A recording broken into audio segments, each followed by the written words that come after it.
Bueno, aquí estamos con un grupo de ciencias políticas que nos tiene un lindo resumen sobre lo que fue la guerra del Pacífico primero y para entender luego bien ahora en qué consiste la demanda que tuvo Bolivia ante la Haya y que por el momento nos va bien, aunque no sabemos para adelante, ¿no? Bueno, ¿cuál es tu nombre? Y más o menos inicia contándonos sobre la guerra del Pacífico. Mi nombre es Diego Eduardo Vidal Peña y empiezo con... ¿De qué año sos? ¿Del primero? Del primer año. Fantástico, es del primer año de ciencias políticas. Y empiezo con los antecedentes que serían descubrimiento del guano que se dio en 1840. ¿Qué es el guano? El guano es un fertilizante que se utilizaba para abono, si no me equivoco. Y después... Exacto. Y en esa época industrial lo necesitaban mucho también para limpiar y para mantener armamento, etcétera, ¿no? Y después se dio el Tratado de 1866, ya que se vio que Chile estaba invadiendo el territorio boliviano, que se decía de la Antofagasta hacia el mar. Después cuando se dio el descubrimiento del salitre por dos chilenos, que fueron don José Santos Osa y don Francisco Puelma, que descubrieron el salitre con un objetivo de explotarlo por 15 años. En el cual Bolivia se vio indignado con el tratado que quedaron y modificaron el tratado de 1866. El salitre es otro recurso estratégico en esa época también, ¿no? Que perjudicó y causó la guerra del Pacífico. ¿Cómo empezó la guerra? ¿Es cierto que fue en un carnaval y todos estábamos bailando y bebiendo o no? No empezó por carnaval, empezó por los impuestos al salitre. En 1877 se dio el impuesto de los 3 centavos debido al maremoto del 8.8 que se dio en nuestras orillas del mar, y además perjudicando así daños económicos a Bolivia. Y se dio impuestos de 3 centavos y de 10 centavos, donde las personas chilenas se vio indignadas por el impuesto de los 10 centavos a cada quintal de salitre. En 1879 el presidente Aníbal Pinto declara la invasión a Antofagasta. Invade Antofagasta y declara la guerra más adelante. A Bolivia. Okay. Después se dio la defensa de Calamar, que están aquí Eduardo Baroa y Ladislao Cabrera, el 23 de marzo. Que es la primera batalla importante, ¿no? De la guerra del Pacífico. Y aquí están los principales dictadores, cancilleres que hicieron el tratado de 1866. Y el tratado de 1904 o 1884 está el ferroviario Arica-La Paz. Eso sería todo, mi compañera empezaría con... Ok, muchas gracias. Entonces queda claro que los invadieron los chilenos y así se inició la guerra.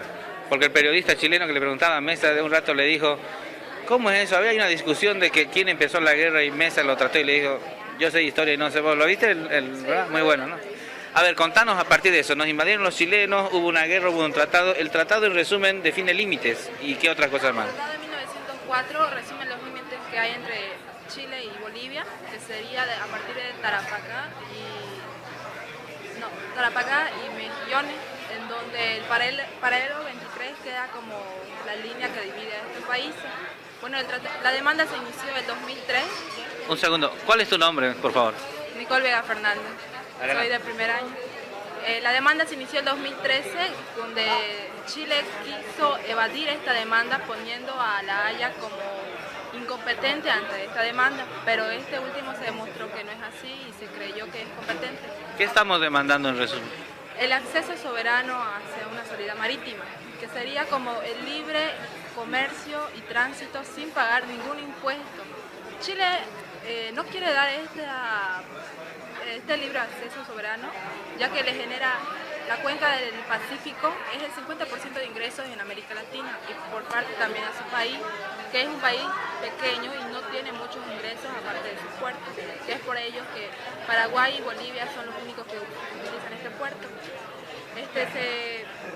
Se cree que Chile se está poniendo en el Tratado de 1904 por los límites que se establecen en ese tratado, pero Bolivia dice que esta demanda no es así que surgió de repente. Chile, el país mismo, nos propuso hace ya 100 años, a través de tratados, protocolos y cartas, donde este país, los presidentes y los ministros de las relaciones externas querían darnos un territorio. Pero Se comprometían a negociar con nosotros. querían negociar, pero no cumplían debido a golpes de Estado o derrocamientos, entonces ninguno cumplió. Es por eso que nuestro país sí merece una salida al mar, gracias a que ellos primero nos propusieron esta salida. Lo que pasa es que lo que cambió de esa época ahora es que el derecho internacional ha evolucionado y hoy día en derecho internacional, si un país se compromete públicamente ante otro una, dos, tres veces, quiere decir que esos compromisos tienen que cumplirlos. O sea, a nivel internacional no puedes comprometerte porque sí, después no hacer caso a lo que dijiste, sino si es una carta oficial y todo eso, entonces causa una cierta responsabilidad de ese país. Y lo que pide Bolivia es eso, que cumpla con la responsabilidad de lo que se han comprometido, ¿no es cierto? Lo que Chile quiere hacernos evadir esto, o como se diría, no hacerlo, dice que solo fueron palabras, pero no. Bolivia muestra los documentos, cartas, protocolos y tratados que se hicieron, donde sí los presidentes y ministros de Relaciones Exteriores sí se comprometieron a dar. Pero dice que Chile no debe nada, pero no es así, sí nos debe. En conclusión, para esta demanda no se tiene un tiempo definido, ya que con esta que ganó 14-2 la competencia de La Haya, Chile tendría que presentar una contrarreforma escrita que tiene hasta el 2016, del 14 de junio, y de ahí cuando la presentara va a ser lo oral y no tiene un tiempo definido. Cuando recién presente esa contrarreforma oral, Bolivia tiene que presentar otra contrarreforma que tiene un año para hacerlo. De ahí el Haya va a ver quién de los países puede darle la razón y tampoco hay un tiempo definido. Entonces es cuando a Chile se le proponga siempre si va a querer o no va a querer. Recién hemos entrado al fondo del tema, ¿no? Este era un incidente que ellos decían que no tenía competencia, ahora que tienen competencia y entonces van a respondernos de fondo, si es verdad lo que estamos pidiendo, si no están de acuerdo, etcétera. Ahora recién viene el debate en serio y va a ser más o menos el próximo año, parece, ¿no? Al año del 2016, del 14. Y de ahí habrá una segunda respuesta nuestra, otro año por lo menos, ¿no? O sea que tenemos tiempo para exponer unas 3 ferias más. Eso ahí depende de si el presidente, por ejemplo, con estas elecciones que va a venir, si lo destituyen, puede ser que el otro presidente ya no quiera seguir con esta demanda. Pero si este presidente, a lo que he visto, los chilenos dicen, si el presidente sigue, esta demanda va a seguir y va a seguir la pelea como sea que el Haya nos dé o no la razón. Ha desarrollado una interesante política de Estado el presidente, invitando a expresidentes y a Mesa, etcétera, a llevar un paquete completo más pesado, ¿no? Interesante, ¿no? Pero los de Chile no quisieron venir a esa entrevista. No se animaron, ¿no? No se animaron. Ellos le hicieron una entrevista que vayan unos representantes y fue Carlos Mesa y ahora no quiere venir un chileno aquí.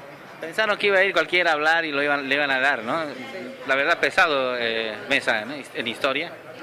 ¿Qué te pareció la participación de Mesa? Muy profesional, nos defendió muy bien a nuestro país y les cayó la boca a los chilenos. Que es una combinación mortal entre historiador y comunicador, entonces las dos cosas ahí valían. Más que el otro, porque todavía se mostró en el video que el chileno todavía leía los papeles, en cambio Carlos Mesa lo decía todo así, lo defendía mentalmente. Realmente lo hizo muy bien, estamos de acuerdo todos y le damos un like a Carlos Mesa, porque lo hizo realmente muy bien. Y aquí en la René Moreno, en la carrera de Ciencias Políticas, estamos conversando y debatiendo de su participación acerca del tema de La Haya, Bolivia y Chile. Muchas gracias por la exposición, está muy interesante y muy actual además. De nada, gracias a ustedes por la entrevista. Muchas gracias. Muchas gracias por el video que está realizando también. Muy bien, Ciencias Políticas con el tema de La Haya. Estamos aquí con otros compañeros de primer año, ¿no es cierto?, de la carrera de Ciencias Políticas. Y ellos tienen un tema muy interesante porque es un tema que yo he investigado, que es el tema de la guerra del agua, la guerra que se dio en Cochabamba, una gran movilización en Cochabamba que acabó históricamente. Ellos van a explicar por qué. Primero dime tu nombre y empezá explicándonos en qué consiste tu tema. Mi nombre es Aida Jimena Silva Copa y voy a explicar algo sobre esta gran lucha que comenzaron también los gobiernos que existen en la actualidad, ¿no? La guerra del agua comenzó en 1999 cuando el gobierno de Hugo Banzer Suárez lanza la ley 2029 en el cual privatiza el agua y dice que el cobro de agua va a ser 7 veces lo que era en ese entonces actual. Es decir, se le iban a dar a una empresa privada en Cochabamba el manejo del agua, ¿no? Sí, es a la empresa Belché. Y esto, bueno, molesta a todos los cochabambinos, ya que no alcanzaba agua a todos los pueblos, y que el gobierno trate de privatizarla y trate de que suba, eso le molestó bastante al... En esa época en Cochabamba, en las tardes se racionalizaba el agua, en las mañanas había un poco, y encima, sin hacer ningún cambio, querían cobrarle 7 veces más ya en la factura directamente para adelante recién hacer algo. Por eso se enojaron mucho, ¿no? ¿Qué más? Sí, y también que... Pasa mi compañera. ¿Qué más, compañera? ¿Tu nombre? Bueno, mi nombre es Paola Gabriela Nina Chambi, soy de primer año. El tema que cogimos, mi compañero, fue porque este tema me llamó mucho la atención, ya que es increíble cómo en Bolivia existe este problema. Muchas personas conocen este problema de la guerra del agua, porque muchos dicen, ¿por qué escogiste este tema si no es ni conocida esta batalla o este enfrentamiento? Yo digo, porque no todos conocen, y me gustaría dar a conocer a todos los compañeros o los estudiantes para que vean que también en nuestro país tenemos este problema. En este enfrentamiento murió un joven de 17 años, Víctor Hugo Daza, pero un joven. Nadie se preguntó cuántas personas murieron en los lugares lejanos de Cochabamba, en la parte del sur. Murieron varias personas y hasta ahorita siguen muriendo por falta de agua, ya que el agua no se distribuye a todos con regularidad, con irregularidades, y además que viene el agua, no hay limpieza, ni salubridad, ni control, ni una buena administración del agua. Y lo más alarmante es que por la cual este enfrentamiento fue porque incluso lo que más me llamó la atención fue que ya no se podía ni siquiera tomar el agua de la lluvia, porque eso era totalmente prohibido, tenía que uno pagar y aumentar más los precios, eso por ese motivo de coger el tema. Es decir, el gobierno, el municipal de Cochabamba, ahora que me acuerdo, con Reyes Villa, ¿no? En combinación con el gobierno nacional, hicieron un decreto dándole a una empresa privada el manejo del agua y se iba a regular mucho eso, inclusive no se podía recoger agua de lluvia, eso no me acordaba, así de terrible era el decreto. Qué bárbaro. ¿Qué más sigue? Di tu nombre, pero primero. Bueno, mi nombre es John Brian Iriarte y yo les voy a explicar a más detalles sobre esta empresa norteamericana. ¿Era norteamericana? Ajá, era norteamericana de California.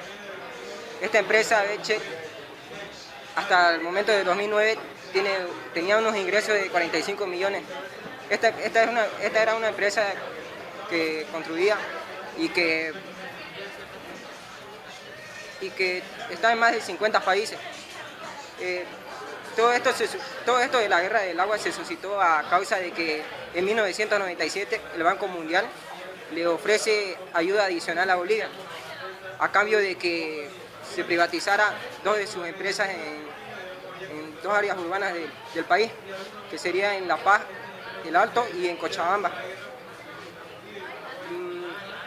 En septiembre de 1999, el gobierno Hugo Banzer Suárez... ¿El Banco Mundial dijiste? Sí. O sea, que puso de requisito procesos de privatización en Bolivia. Sí, puso eso de requisito que a cambio de que se privatice esas 2 empresas, que era Viatinar y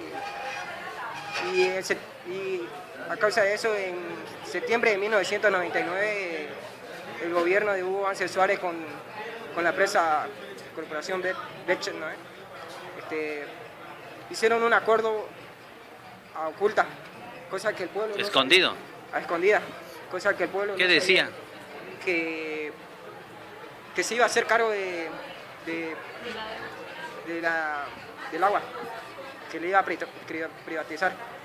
Es decir, ellos creo que se comprometían a construir una gran represa para dar suficiente capacidad de agua para Cochabamba, pero eso recién se iba a invertir y con eso ya querían empezar a cobrar adelantado, ¿no? ¿Cómo acabó esta gran movilización de la guerra del agua? Esta guerra todavía no acaba, ya que vemos que el lado sur de Cochabamba no hay agua. Y el agua que el gobierno manda en cisterna viene en muy mal estado, viene con gusanos, e incluso niños han muerto por esto. Y la gente piensa que todo Bolivia está que todos tienen agua potable, pero en realidad no es. La lucha sigue y sigue continuando. Es decir, que Cochabamba no ha resuelto el problema todavía del agua. No ha resuelto, pese a que el gobierno de Evo Morales habló muy recientemente sobre esto y puso nuevas plantas para que alcance el agua potable a todos, pero no alcanza. Sigue la cisterna y llega en muy mal estado. casi se va aquella vez, el alcalde estuvo a punto de renunciar por la presión de la gente en Cochabamba. ¿Qué podemos ver en resumen de esta primera gran movilización? ¿Qué fue lo que generó y qué fueron los antecedentes de esta movilización? Que surgieron grandes. Es desde aquí que Evo Morales comienza a surgir. Él estaba encabezando en esta movilización, pero él lamentablemente se ha olvidado de eso, se ha olvidado de las raíces. Grandes que hoy en día están en los ministerios también estaban en esto. Claro, él estaba bloqueando el lado del Chapare, ¿correcto? Sí. Y Alejo Vélez el lado del Valle Alto. Ajá, sí, sigue así, y lo dejaron, se quedaron en el olvido. Bien, ¿qué podemos decir en conclusión entonces de todo este proceso? Para mí, bueno, en conclusión que todo tuvo un interés político, porque se olvidaron de la lucha por el motivo por la cual estaban, como dice mi compañera, grandes autoridades que hoy están en el gobierno o conforman ahí en el gobierno. No hacen nada, sigue el problema y lo dejaron ahí nomás. Una tarea pendiente, entonces, dice el grupo, al gobierno. Es algo que todavía no se ha terminado de resolver y es algo con lo que iniciaron los grandes procesos que llevaron a este proceso de cambio al poder. Muchas gracias por su exposición, muy lindo el tema y a mí me llamó mucho la atención también, como les dije, alguna vez investigué sobre eso. Muchas gracias. Bueno, gracias por usted por la entrevista y esperemos que el gobierno vea este video algún día, ¿no? Y se ocupe del tema. Gracias. Muchas gracias a ustedes por seguir. Gracias. Ok, el tema de la guerra del agua, presentada por alumnos en la carrera de Ciencias Políticas.